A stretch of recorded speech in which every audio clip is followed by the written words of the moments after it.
a demon. Oh, damn. You're starting it like that. That's scary. He's making a goal of breaking you at the beginning of every episode, He's like, apparently. how should I start this one that makes Ben like so uncomfortable? So, well, today our topic on Life Talks as we continue our Theology 101 series is demonology, the study of demons. This is something that we American Christians don't like to talk about. No, we don't. I mean, I think there's a couple of things I want to kind of tie up the angel stuff, and then we'll get into demons. I'm still not telling my story, but go ahead. You are going to tell your story. I don't want to tell my story. Well, I can't make you, but I think people would love to hear your story. I had a near-death experience one time. Yes. And I was in Jamaica Yep. with my son. We were climbing the Dun Rivers Falls. Mm-hmm. If you've ever climbed those, they're very dangerous. They have very slick rocks. Mm-hmm. And I'm at this point, am I in my 50s, late 40s, early 50s?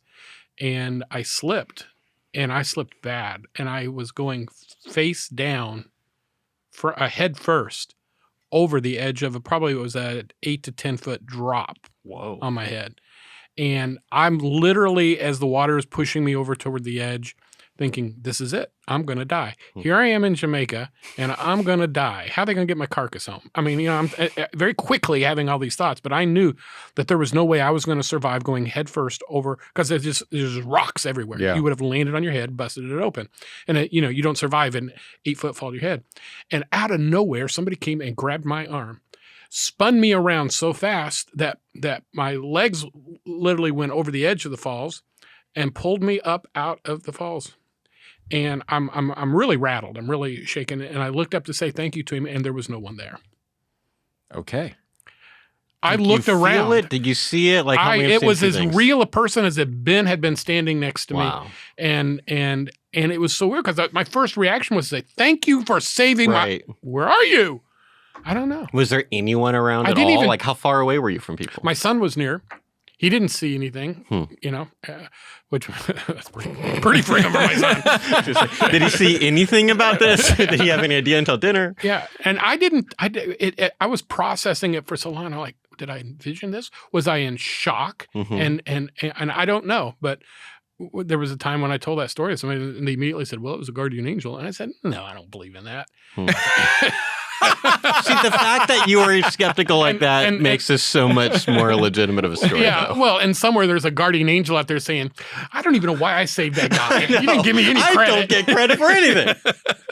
So I don't know. How obvious do we have to be? Exactly. So I don't know whether that was an angel. I don't know. I just Well, know that it is it an was unexplainable event in my life yes, that I have. Now I've told everybody, and I don't think I've told more than a handful of people that in my entire life. So Yeah, well, now thank you, Ben, for stripping me in the. You bore your soul today, Dan. I am not And a now people are gonna be like, soul "Oh, there's Dan. He's the weirdo that thinks that an angel saved him." in Jamaica. I mean, if you're listening and this doesn't get you to subscribe, I don't know what will. Okay, let me just say a few things about that I didn't get to and my angel. Oh, so we're okay.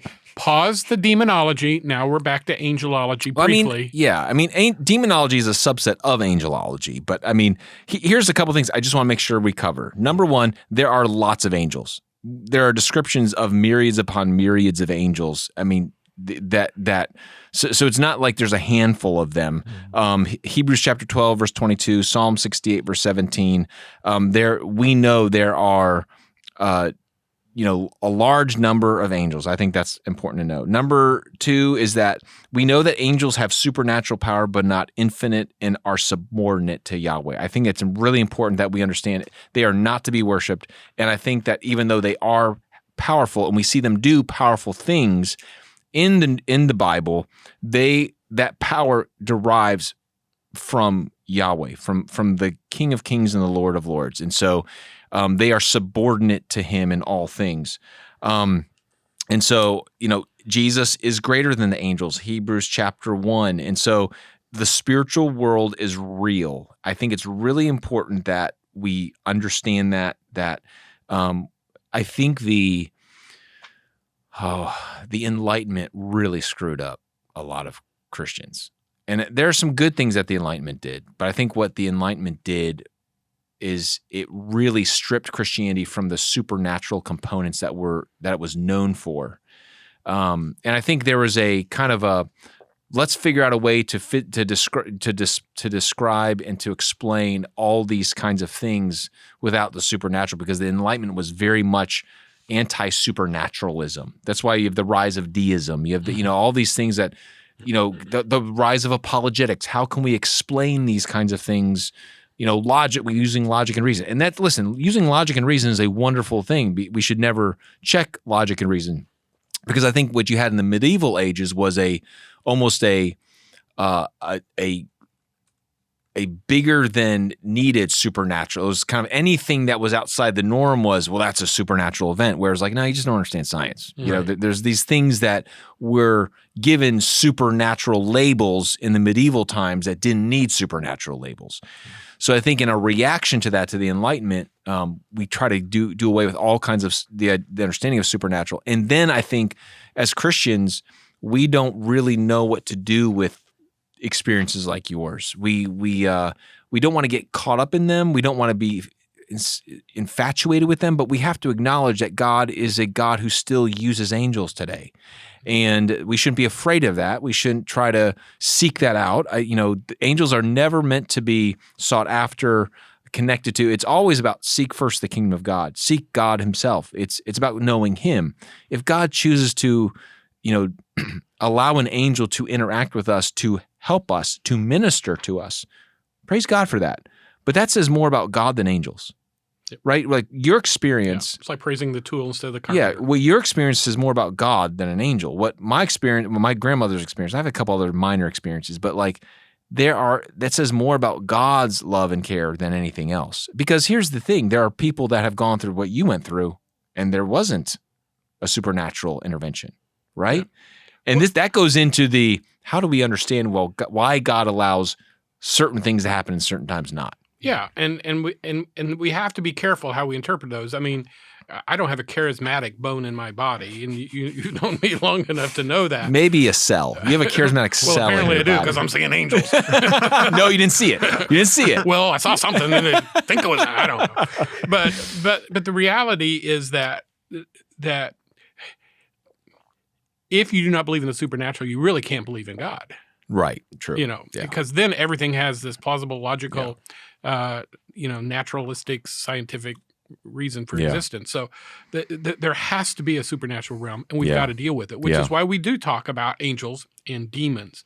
So talk to us about the origins of demons. Yeah. So we know that God created the sons of God in the very beginning. That they sang at the foundation of creation. I want to make sure so the sons of God, which is a label that he's applied to created beings, are different than the begotten Son of God, which would be Jesus. Right. True. Right. So because both are referred to as the Son of God and the sons of God, I think sons some of people God. trip over that. Yeah, there's the idea that it's our inarticulate language. There are beings that God has created that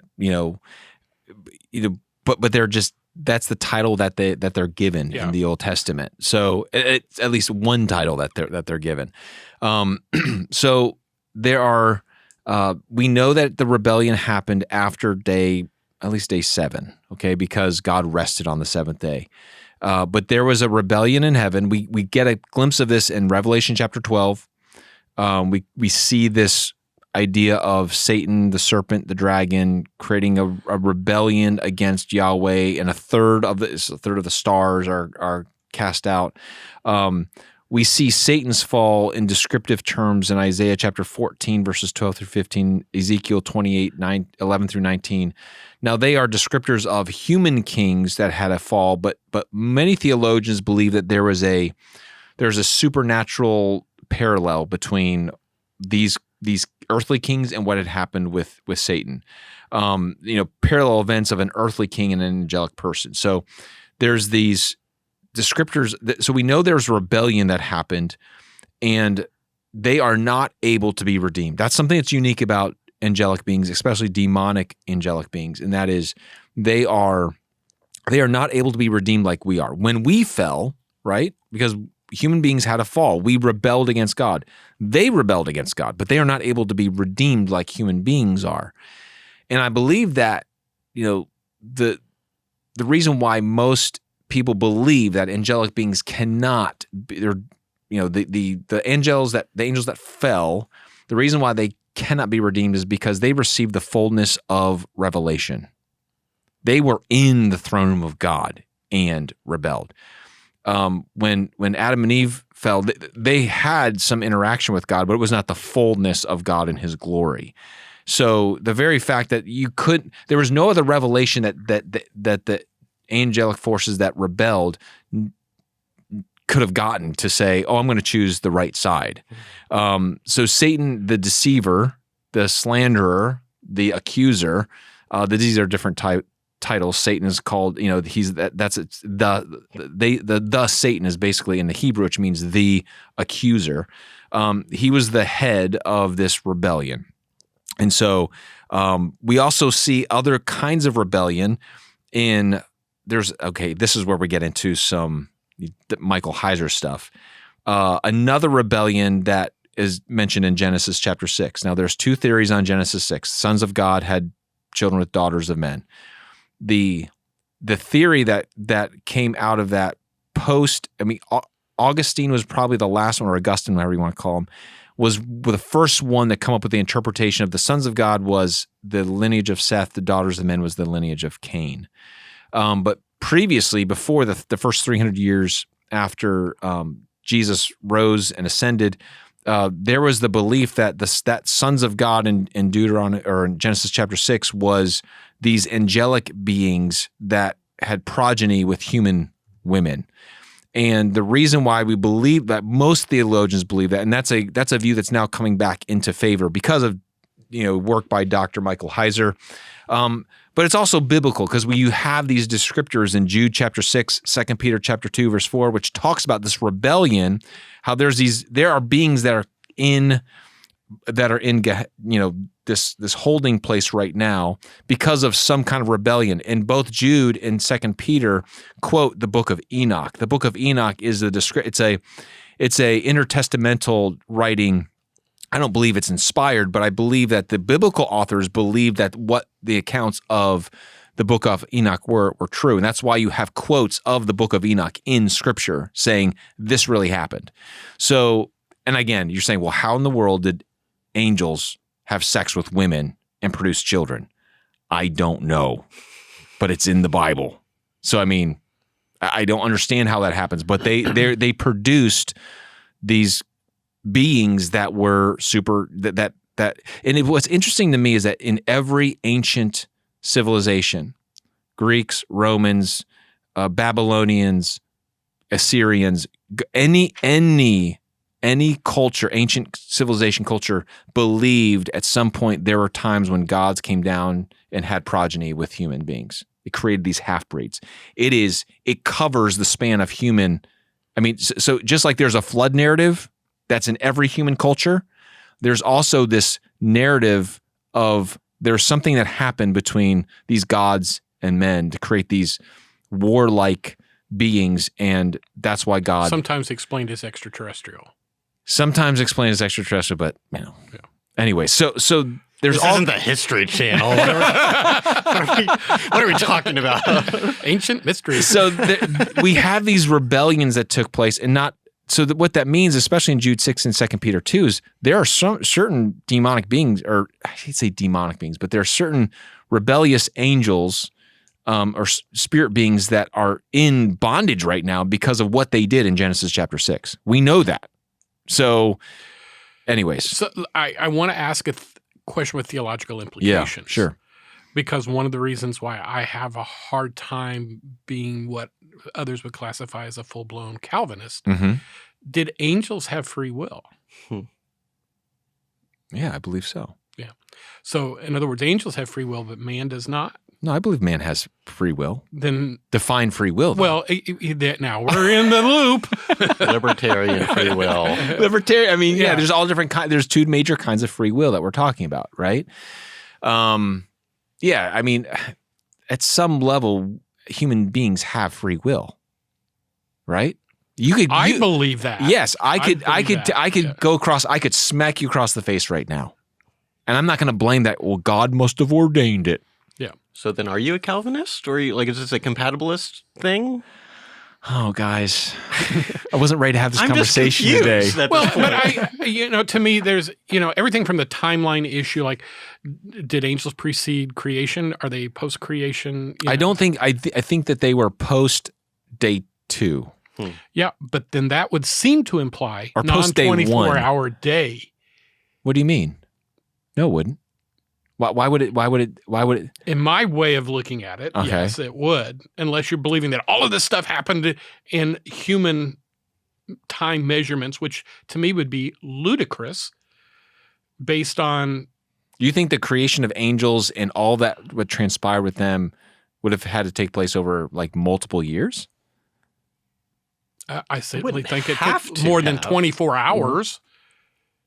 Well, I mean, I think the hard part is we're trying to describe events that took place outside of the time-space reality. Well, Correct? yeah, which flies in the face of Ken Ham's version of 24-hour days, which it I is. have lots of people wanting to engage me with in terms of debate. I love how he said Ham's version. well- And we're not talking about Ham in the Bible, people. No, Ken Ham. Ken Ham. Creation science. Yeah, I don't. There was something that had transpired outside of the creative order, right? In the heavenly realm, the third heaven space. So I guess part of my question is, are there characteristics of angels and demons Mm-hmm. that are consistent with characteristics of human beings? Because they're both created. They're beings. both created. They both had a choice. Both humans and angels have a choice to make what they're going to do. The angels had their choice. They had a once in a moment time to say, what are you going to do? Are you going to follow that archangel? Or are you going to follow And because God of- I believe that, that's Yeah. where I fall off the Calvinist train at some point. because of the angels? Because of the existence of free will for angels. Yeah. Yeah. Okay. Well, So- that's No, I interesting. think that's an interesting argument. But so I'm trying to understand, though, why then would angels only have because for a moment and not after that? Or I'm sorry, that's not what you said. Why would there only be a moment where they had this kind of opportunity to reject God or whatever? Yeah, I think it has to do with the reality that it goes to the reality that they had received the fullness of revelation of who God is. They got to see the fullness of His Right, glory, right. the fullness. I mean, you can't get any more revelation than Yeah. being in the throne room of the God of all gods Right. and knowing who He is and what He had just done. Right.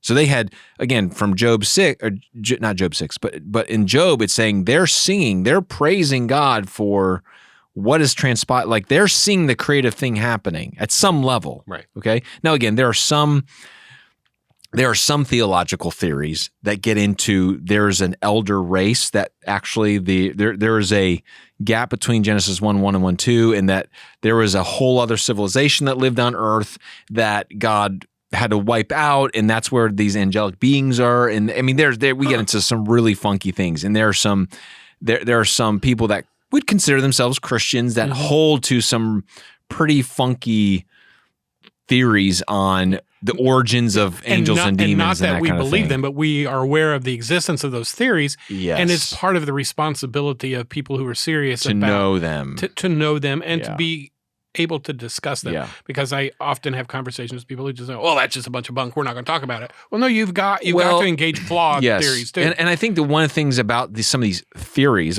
their theories, is there is so little biblical evidence for them that many of their descriptors of what transpired for the origin. I mean, again, we have Revelation 12. That's what we get. We get very little things. We just know that at one point everyone was worshiping God, and at some point there was a group led by the Satan that said, "We want to do our own thing. Satan, I want the worship. I want the glory." And so we know that there was a rebellion that happened, and we know that this adversary, thus Satan, is there to accuse, incite. I mean, he's He's the serpent. He's called many things in the Bible. He's called the devil, which means slanderer. He's called the serpent. He's called Beelzebul. He's called ruler of the world. He's called the prince of the power of the air. Ruler of this world, John 12, prince of the power of the air, Ephesians 2:2, the evil one, Matthew 13, 1 John chapter 2. He's called he's the originator of sin, a murderer from the beginning, John chapter 8, sin from the beginning, 1 John chapter 3. Like there is a leader of these demonic forces that, as Jesus said in John 10, wants to steal, kill, and destroy everything good in this world. And so there is no desire in them to do good. There's only the desire in them to rebel and to fight against who God is and what He wants. Whereas human beings, we are we're in the in-between, right? We have the image of God in us, so that even someone who doesn't yet know Jesus or believe in God has these senses of right and wrong and can still do good things. The demonic angelic world cannot do that. They are true to the fullness of their nature. They are 100% one thing, 100% the other thing. And even for us as Christians, we are, positionally, we talked about this in our previous doctrine classes. Soteriology, we are declared righteous before God, yet we still sin. We still do things that are against our now new nature, new creation in Christ. There's no in between. There's no middle ground for the angelic world. They are all 100% rebels, evil, 100% good, righteous. Yep. And that's I'm still confused. Okay, so here's what I hear you saying is that angels have free will and still have free will, but there was this moment where they had this opportunity to reject God, which is after they've been in the throne room of God and everything, which they still have now. Are you saying that because of everything since then, no free will angel would ever reject God again? Or are you saying they actually couldn't after that moment was passed? I'm trying to understand. Because, so again, we're just trying to piece together things. Right. We know at that moment of rebellion, there was a judgment. As much as there was a rebellion, there was a judgment. Because remember, we hear the demons saying, "You don't send me there before our appointed time." They all know.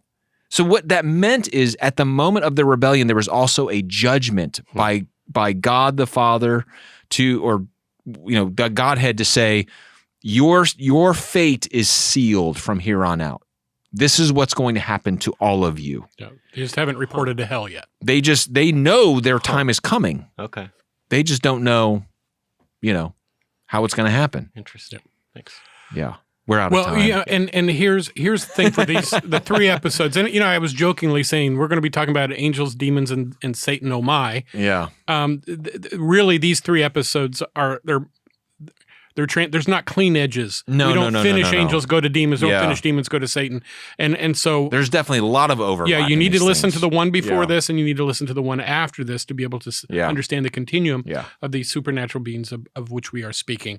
But we're out of time for today. We are. And as always, we thank you for listening to us at Life Talks. We hope you'll share us with your friends and neighbors.